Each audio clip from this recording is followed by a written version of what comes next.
1 अप्रैल के बाद जंग खतरनाक। 1 अप्रैल के बाद ईरान इजराइल वॉर ने ऐसा मोड़ लिया है कि अब ये सिर्फ मिसाइल और ड्रोन की लड़ाई नहीं रही, बल्कि धीरे धीरे जमीन पर भी जंग का खतरा बढ़ गया है। हालात इतने तनावपूर्ण हो चुके हैं कि ईरान ने खुलकर चेतावनी दी है, वेलकम टू हेल, यानी अब ये संघर्ष और ज्यादा खतरनाक स्तर पर जा सकता है। 1 अप्रैल के बाद सबसे बड़ा बदलाव ये देखने को मिला कि अमेरिका ने मिडिल ईस्ट में अपनी मिलिट्री प्रेजेंस काफी बढ़ा दी है। लगभग 50,000 अमेरिकी सैनिक अब इस पूरे क्षेत्र में अलग अलग बेस और रणनीतिक जगहों पर तैनात बताए जा रहे हैं।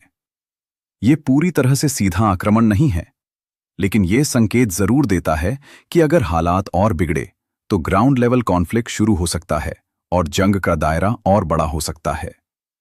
अमेरिका की बढ़ती मौजूदगी के बाद ईरान ने अपने मीडिया और अखबारों के जरिए एक बहुत ही सख्त संदेश दिया, वेलकम टू हेल। ये सिर्फ एक बयान नहीं, बल्कि एक सीधी धमकी थी कि अगर अमेरिका और इजराइल आगे बढ़ते हैं तो ईरान पूरी ताकत के साथ जवाब देगा। इस बयान के बाद दोनों तरफ से तनाव और ज्यादा बढ़ गया है और हमलों की तीव्रता भी बढ़ती दिख रही है।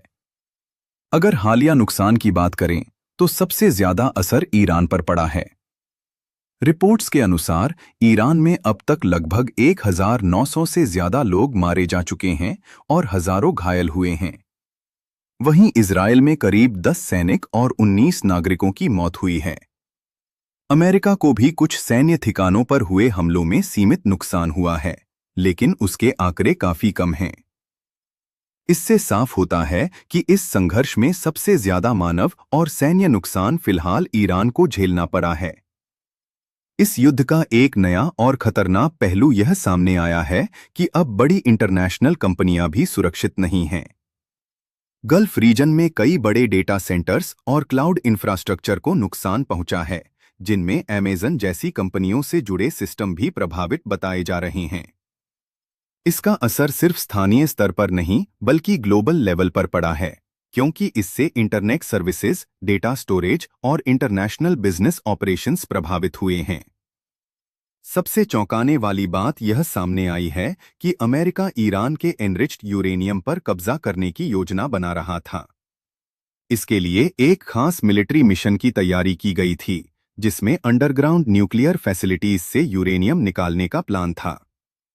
हालांकि यह मिशन बेहद जोखिम भरा था, जिसमें लंबा समय और भारी सैन्य नुकसान हो सकता था, इसलिए इसे अभी पूरी तरह लागू नहीं किया गया है। आप क्या सोचते हैं? क्या यह युद्ध ग्राउंड लेवल पर और बढ़ेगा या जल्द खत्म हो जाएगा? अपनी राय कमेंट में जरूर बताएं।